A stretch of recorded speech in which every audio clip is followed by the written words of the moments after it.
This could be the last cotton harvest here. Achilleas Tsitsiklis has been considering selling his farm for some time now. The price for cotton has been low for years. He only gets a little over 30 cents per kilo. It's very frustrating. We're working our fingers to the bone for nothing. We're working for nothing. We haven't been making any money for a long time now. We break even at best. Cotton used to be white gold. Now it just brings bad luck.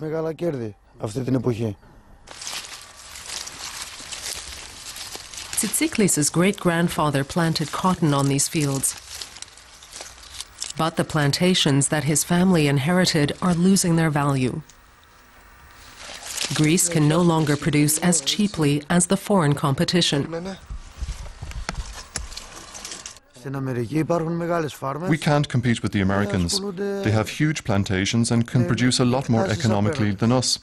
Here farmers have an average of 5 hectares of land, and there they get state subsidies to keep the price of their exports down.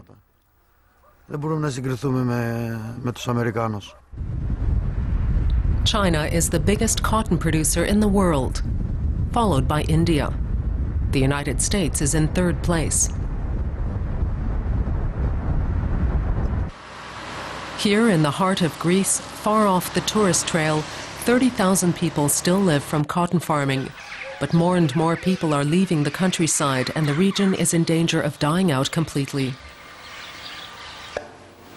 Few people below the age of 30 remain.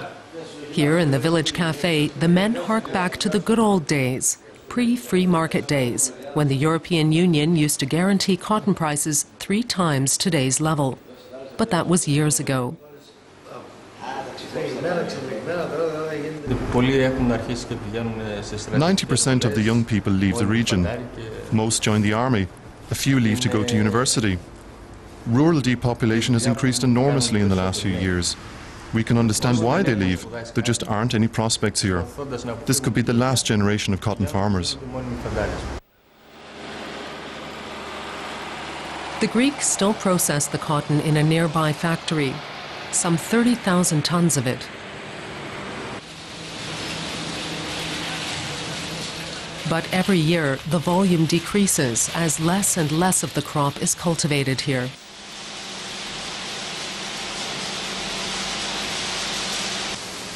Factory owner Apostolos Dodas turns the fluffy white fibers into yarn for textile manufacturing. But sales keep shrinking. They recently dropped by 10%. He's being left behind by his competitors in China and India. His production costs are also too high. Our factory made a loss of 6 million euros in 2007. Since the European market opened up to China and India, we've been fighting to survive. They can undercut us by 30% on average. 900 people used to work here. Now there are around 300. Manufacturing jobs have always been a rare commodity in the region. Soon, they might disappear altogether.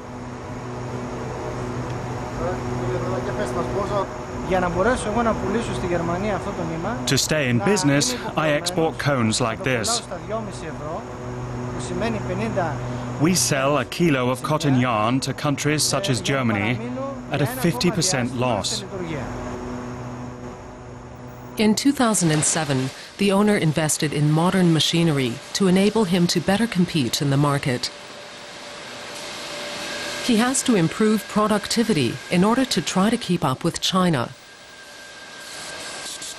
It's his final chance to save the long-established business.